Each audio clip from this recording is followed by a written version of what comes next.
Okay, it's me, Travis, Food Forest Design Solutions in Minnetrista, and we're doing a little before video here.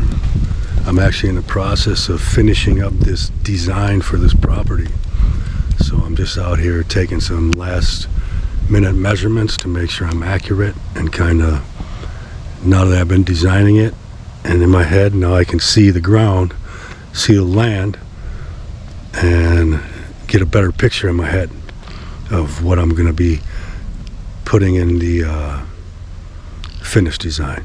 Anyway,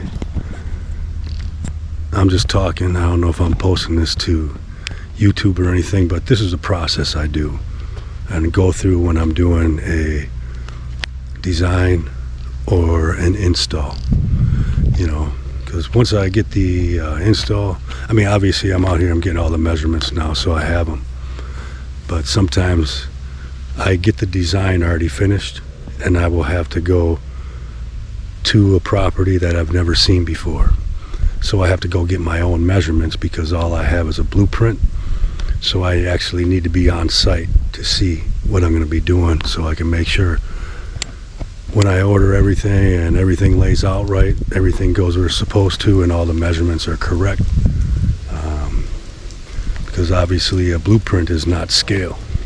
But anyway, I'm going to turn around, and this is the front part of the house, and there's a dead tree in the front yard, and it's got a trunk that I would have to say is about 8 feet around. If you go around the outside, I'd have to say maybe, and it's about 15 feet high, I'd have to say.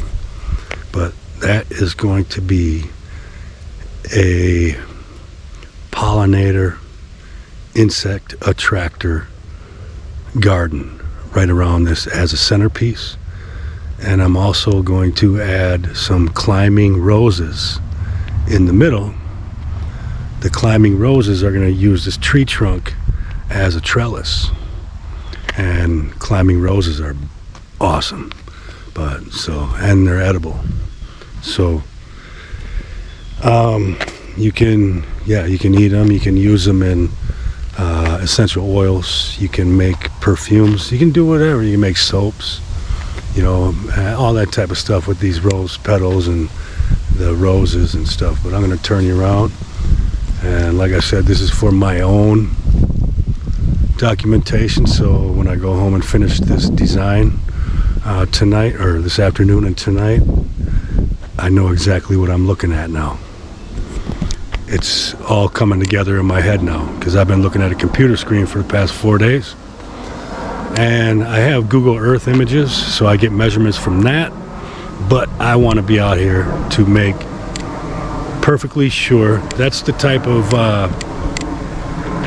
work I put into your property. I'm going to make sure the measurements are correct. This is a design. I'm designing this to last you forever. Okay? Food forest is not meant to be temporary. A food forest is forever. Okay? These are perennial plants that you plant one time, and nature takes over, and they come back every spring, and then they go to sleep in the fall. They drop their leaves. Don't rake the leaves up. Let the leaves, or if you rake them up, go put them in your compost bin and make soil out of them. Those are nutrients for your soil. Get rid of your grass. Plant clover. You don't even have to mow your lawn if you have clover. Okay, get some red clover or white clover, and then it's fixing nitrogen in your soil, so it's improving your soil. And then you can come back later and plant other stuff. You can put some creeping thyme in there, but you're creating soil, and then you can eventually get rid of your grass. You don't need it.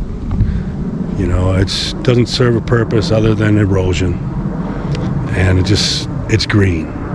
But it's the most heavily poisoned crop in the entire world that produces zero yield, and you've been brainwashed to think you need a lawn. I just wrote an article yesterday about the old World War I and World War II. Our government actually recommended and promoted people start a victory garden. They gave out seeds. They started to promote everyone, plant food to help with the war, help win the war, basically. And they came up 8 million pounds of food every year. They had like 1.5 million victory gardens, okay? And then once all the wars got over, big agriculture, big pharma took over. And you get all your poisons now, all your pesticides, your herbicides, and all that stuff in your grass now. And all the dandelions that are actually good for you. I actually plant dandelions in a food forest. Into an apple tree guild, I will put dandelion in there. Because dandelions there's so many different types, but they have a very deep root system. That root system is getting nutrients in the soil that other things can't get. Okay? So, and it's bringing them up. You can just chop them, let them die, and go right back into your soil. And it's adding nutrients to your soil. You know, you've been conditioned to think dandelions are bad, but you can make teas out of them. You can make oils. They're beneficial. Nature has an answer for everything. Okay, and that's what our bodies were created. Whoever created us, we are the most intelligent design there is. And all these plants are medicine. All these plants serve a purpose. And our body can,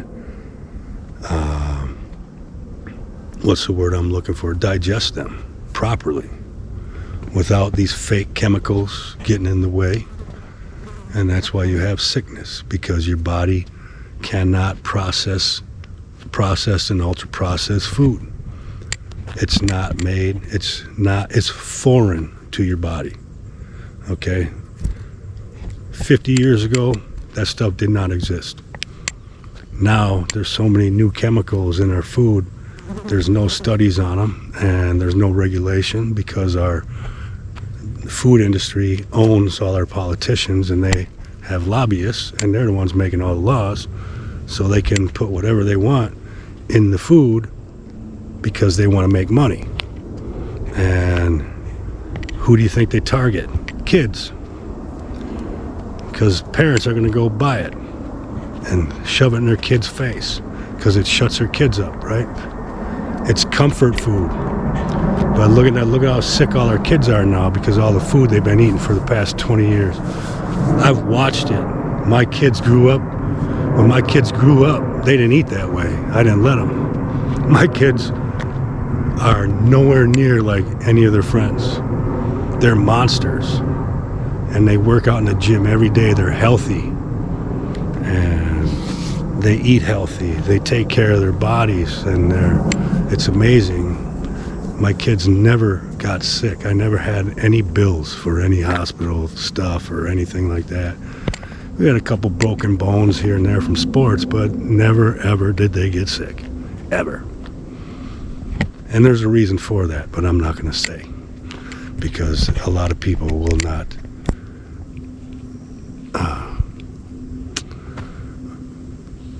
they just don't want to believe what I believe because they're against it, because they're brainwashed. But anyway, I'm going to turn around and show you this area. Alright, here we go. Here's the tree right here, okay? That's going to have about, we're going to use everything that's there. And I don't know if it's a mound in the middle here. Oh, perfect, okay.